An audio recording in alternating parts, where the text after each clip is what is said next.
அனைத்து இந்திய அண்ணா திராவிட முன்னேற்றக் கழகத்தில் தேனி தொகுதியின் எம்பியாக இருந்த ஓ பன்னீர்செல்வம் அவர்களின் மகன் ரவீந்திரநாத் அவர்கள் தற்பொழுது ராமநாதபுரத்தில் போட்டியிட உள்ளதாகவும், அதுவும் இரட்டை இலை சின்னம் இல்லாமல் பாஜக தொகுதியில் ஒதுக்கீடு செய்யப்பட்ட தாமரை சின்னத்தில் போட்டியிடுவதற்கு வாய்ப்புகள் அதிகமாக இருக்கிறது என்று ஏற்கனவே தகவல் வெளியாகியிருந்தன. தற்பொழுது அதிகாரப்பூர்வமான அறிவிப்பும் தற்பொழுது வெளியிடப்பட்டு இருக்கிறது.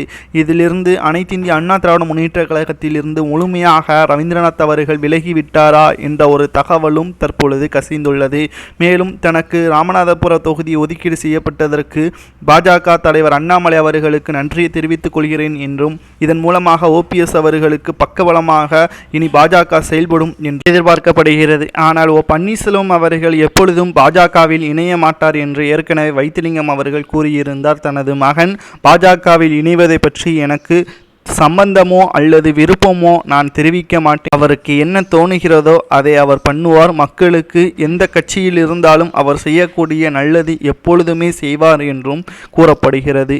இந்த நிலையில்தான் ரவீந்திரநாத் அவர்கள் தற்பொழுது பாஜக ஆதரவோடு களத்தில் இறங்கக்கூடிய முதல் தொகுதியான ராமநாதபுர தொகுதியில் வெற்றியடைவாரா என்பதை நாம் பொறுத்திருந்தான் பார்க்க வேண்டும். ஆனால் இதற்கு முன்பாக தேனி தொகுதியில் அவர் வாக்காளர்களிடம் பணத்தை கொடுத்து கொண்டுதான் வெற்றியடைந்தார் என்று ஏற்கனவே அவர் மீது வழக்கு பதிவு செய்யப்பட்டு கிட்டத்தட்ட 4 ஆண்டுகளுக்கு பிறகு அந்த வழக்கும் தள்ளுபடி செய்யப்பட்டது.